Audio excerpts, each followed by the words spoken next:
Presente aqui no evento da Associação Nacional de Paisagismo, o paisagista Raul Cánovas, que com certeza fez muita diferença para esse evento de hoje. 54 anos de profissão, Raul? 54 anos, mas não vão pensar, como é que ele está bem conservado com tantos anos? Na realidade eu comecei garoto, comecei com 13 anos de idade, meu pai era paisagista, e na realidade eu venho de uma dinastia, digamos assim, de paisagistas, porque meu avô era roseicultor e meu bisavô era jardineiro. Então, a empresa Cánovas na Argentina, onde eu nasci, ela está agora com 104 anos. Então comecei muito cedo e isso me deu, de alguma maneira, esse background, não por ser bom, mas talvez assim por ser antigo nisso, todo mundo me chama, né? Aliás, com 13 anos foi um projeto assim bem interessante, uma forma interessante que você executou seu primeiro projeto, né? Uma calçada, uma árvore, como é que foi? Pois é, é interessante porque há 20, 30 anos, quando comecei a ser entrevistado, comecei a ser popular, as pessoas me perguntaram quando tinha começado. Era muito difícil falar isso. E aí descobri que realmente aos 13 anos meu pai me obrigou a fazer um projeto desenhado, onde eu tinha que especificar uma árvore e isso tinha que ter um fundo científico e estético. Então parto disso, que foi meus 13 anos com meu primeiro desenho, que está perdido, aliás, né? Está perdido.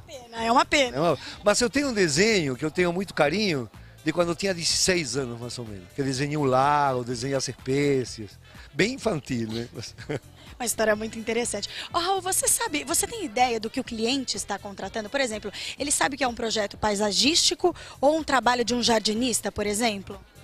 Eu acho que há uma diferença, ou seja, nos grandes centros urbanos, não compensa mais você discutir por um preço com um profissional não habilitado. Ou seja, quando você escolhe um advogado, um arquiteto, um engenheiro, enfim, um médico, né, para fazer uma cirurgia, você não está procurando o preço, você está procurando alguém idôneo, que tem um passado, que te dê uma responsabilidade. E o jardim hoje é uma coisa muito séria, mas séria mesmo. Ou seja, um jardim pode causar uma profunda infelicidade. Quando dizem assim, eu gosto de árvores. Existem árvores que realmente um raio pode cortá-la, pode te derrubar uma casa. Existem, quando fala assim, gosto de pássaros. De que pássaro? Eu gosto de todos. Araponga também. Não, araponga não. Tem árvores cujos frutos atraem araponga. Então é uma ciência muito complicada e quando o cliente descobre isso, vê que realmente compensa contratar um paisagista. Raul, 54 anos de carreira, 42 aqui no Brasil. O que mudou de lá para cá, hein? Mudou muita coisa, gente. Quando eu cheguei aqui no Brasil, né, me perguntavam, o que você faz? Eu falava, sou paisagista. Massagista? Não, paisagista. Paisagista. Falava, você pinta? Não, eu desenho jardins. Desenha jardim? Então você é jardineiro? Não bem assim, ou seja, eu tinha que explicar naquela época, porque apesar de já ter um paisagista famoso mundialmente, e talvez o maior paisagista da história do jardim, que foi Roberto Burle Marx, ele era um caso absolutamente isolado, não existia a profissão de paisagista no Brasil. Tinha 2 escritórios em São Paulo e no resto do Brasil não existia, ou seja, eram realmente jardineiros, né? Então, de alguma maneira, naquela época, eu me incorporei em uma saga de lutadores para firmar uma profissão e continuamos até hoje, né? Continuamos até hoje. Ô Raul, conta pra gente agora, que conselho você daria para aquele profissional jovem, recém-formado, que está cheio aí de expectativas em relação ao mercado? Bom, o conselho é o mais simples possível e resumiria apenas em uma palavra, é estudar. Ou seja, não adianta sair, fazer um cartão bonitinho e fazer um blog. É se estudar profundamente. E estudar em paisagismo não significa apenas entender de plantas, sino entender de vida.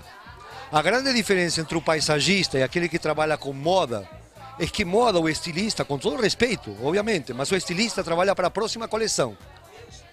Enquanto que o paisagista trabalha para uma eternidade. Quando nós fazemos um jardim, estamos criando de alguma maneira um pequeno bioma. E este bioma pode ser eterno. Ele pode durar muito mais que as pirâmides do Egito. Ou seja, ele pode ir reciclando e vai formar um lugar onde vai ter uma ecologia formada por avifauna e por todo esse conjunto. Então, a responsabilidade é muito grande, a gente pode falar até de tendências, mas o importante é se entender desse planeta que se chama Terra. E muito melhor que um projeto executado no papel é passar o sentimento e a vida ao cliente, né? Isso não tem preço. Então, o que eu falo hoje, assim, quem me procura, na realidade não procura para fazer um jardim, ele quer ser feliz. O jardim, de alguma maneira, é algo parecido com um restaurante. Ninguém vai jantar à noite no lugar porque quer se alimentar ou porque está com fome. vai porque quer comer uma coisa diferente, vai porque quer ser feliz. Vai porque isso, na casa dele, ele não consegue fazer.